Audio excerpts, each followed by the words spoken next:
And he felt like he was in a safe space to be vulnerable. Melyssa, you could quit this job. You could quit. Commentary, discussion, and educational purposes under fair use. Everything said here is opinion, not fact, and not legal advice. Any document shown in public record shared strictly for context and conversation. Oh, hey, Chatterboxx. Chatterboxx fam, all these twists and changes on the pod, the split between Melyssa Ford from the podcast seems to be amicable. And I hate how this is feeling. I'm really sad about it. I mean, I love Mona and I'm glad she's a part of the JBP now, but I would have loved to see her and Mel together or rotating. Now, y'all are even trying to send Flip off on a 30-day vacation. And hey. Nobody puts baby in a corner. Ay. Ish just not on the set, which for me also seems to be changing the flow of the convos. Do you think we'll be looking at a rotating cast for the foreseeable future? For me, I like when there's constants. I like opening the video and knowing who's going to be on set. I don't like not knowing what to expect as far as the cast. Let me know your thoughts and how you feel about it in the comments. Also, I wanted to get back to that civil lawsuit with some updates and clue y'all in. The alleged terroristic threat charge put on Melyssa Ford appears to have been downgraded back in July.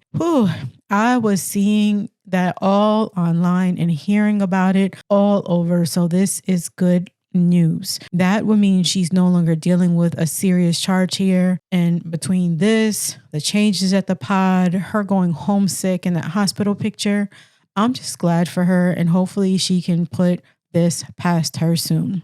Whatever the case, hopefully everyone can move forward. This alleged neighbor or someone in that camp, however, seems to be watching the Joe Budden podcast like a hawk. So let's talk about it. And guess what, y'all? I told you Melyssa's back outside, and clearly she's back to business.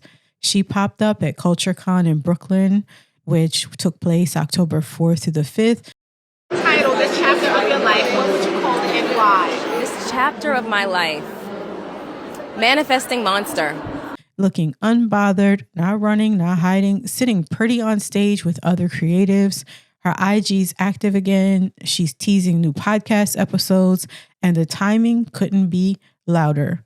She's making it clear she's back, and honestly, I love that for her. Meanwhile, the civil lawsuit from the infamous neighbor continues to evolve. Based on some recent documents from September, it's clear that the real pressure is aimed at the Joe Budden podcast, not Melyssa.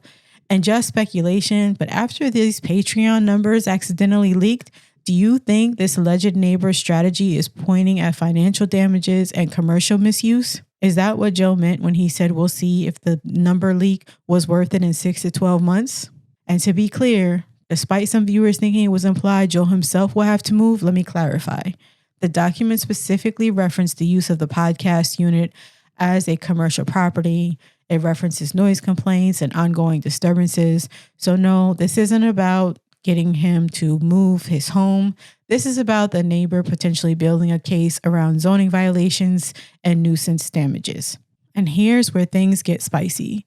Someone from that camp has clearly been tuning in closely to the pod because the documents that I received reference specific episodes, timestamps, and even language from the show, which is where Mel came in on that.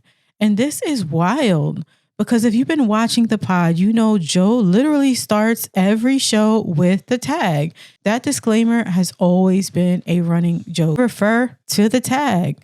It even mentions the sounds he uses, which we all know are used in a majority of productions on the radio and other podcasts. And Joe has been using these sounds since he started way back when the podcast didn't even have video. But now, that joke's becoming a gray area, it seems. If someone unfamiliar with the show takes what is said on the pod as face value or uses it in court, do you think it could backfire?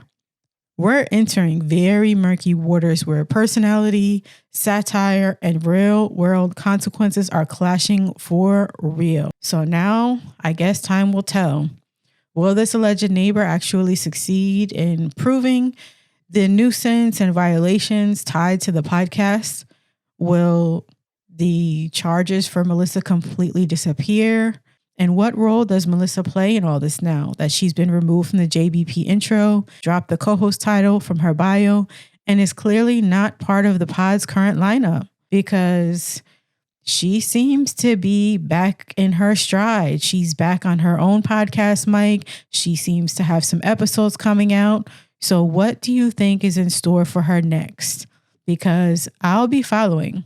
And seriously, where's our real estate man Ish when you need him? Because that couch just doesn't hit the same without him weighing in. Drop your thoughts in the comments, Chatterboxx fam. Make sure you're subscribed. And thank you to all my new subscribers. Hey, and welcome to the fam. I just hit 900. So thank you to all of you who have subscribed again. And I'm on my way to 1K. Keep subscribing for more commentary and reactions from yours truly, Chatterboxx. You already know what to do. Let's talk about it in the comments. Like, share, subscribe, and go check out my Patreon.